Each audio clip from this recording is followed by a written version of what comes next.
why people hated Southeast Asia. Today we're going to talk about some of the most common reasons why people leave Southeast Asia for a different region that they believe is more suitable for them. The reasons we're going to talk about are factual and honest. They couldn't get used to the climate.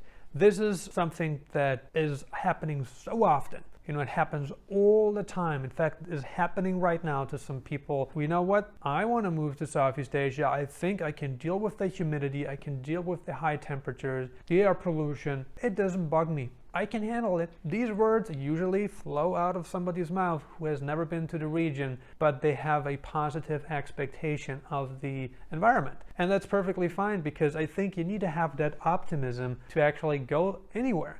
Because if you don't have optimism, you typically have resentment. And if you have resentment, you don't go anywhere. So I think that is important for somebody to have. You know, it's a really important quality, but we've seen it so many times, you know. A great example is for a person who moved to Saigon, Vietnam, you know, and the person, you know, been living in cold, cool weather his whole life, and he's like, well, I love living in Vietnam, but what I don't like about living in Vietnam is that I can never wear a jacket. You know, I can never wear long sleeves because I sweat too much. You know, they're very light skin, you know, they're light complected, and they just can't handle the weather. And on top of that, they're like, well, I'm using cologne, you know, I want to smell good.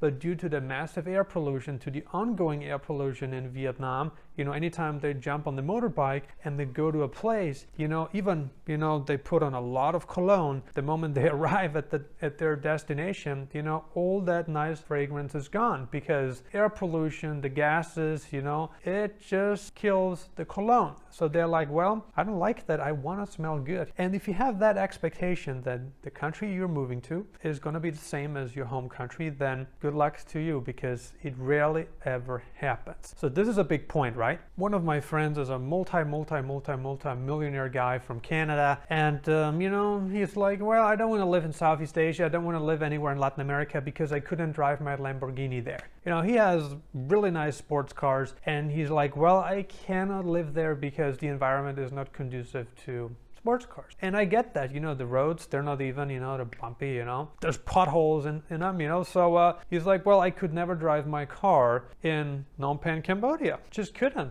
Maybe I could, but I wouldn't be happy because I'd be constantly fixing it. And, you know, I respect people for that. If you're a very rich person and you have all the money in the world and you love fancy cars, and you're like, well, I don't want to live in Southeast Asia because I don't want to surrender this specific part of my lifestyle. There's nothing wrong with that. You know, if you have that mentality and potentially you tried it and you were like, well, maybe that's not for me, you know, because maybe you stand out too much, you know, you don't feel secure, you always feel targeted by the police, and you always have to worry about damaging your car, you know. If all these things come to mind and you forget about all the pleasure that you have or that you could have, I mean, it's a pretty easy decision for you not to live there. Sports cars is obviously just one example. You know, another example would be guys, you know, who love to wear, you know, really, really fancy stuff. You know, we're talking about gold watches, you know, we're talking about nice suits. They like to stand out, you know, they like to be very presentable. And if you live in an extremely underdeveloped place, you know, maybe that's not what you want, because first of all, the weather is not in your favor.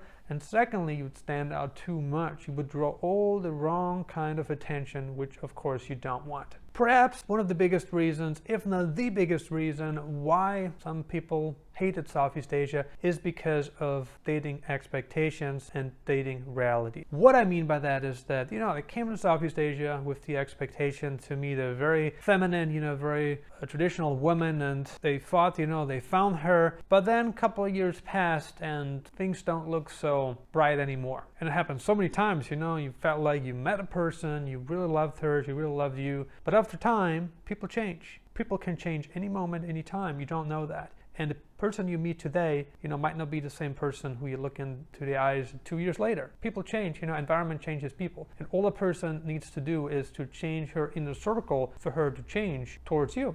It can happen any moment. You don't know that. So you don't know how money changes people. You don't know how environment changes people. You don't know how time changes people. It can happen any moment, any time, without any prior notice. That throws a lot of people apart because they have the expectation that they just want to be with somebody who they can build a solid family with. I'm that kind of guy, and I know a lot of people who are like that too. So oftentimes, you know, we make poor decisions when it comes to dating. Oftentimes, we act too irrationally, we act too quickly, and we rush into a relationship without having considered all the details. Why do people hate living in Southeast Asia? Are there any other reasons that we did not discuss in today's video?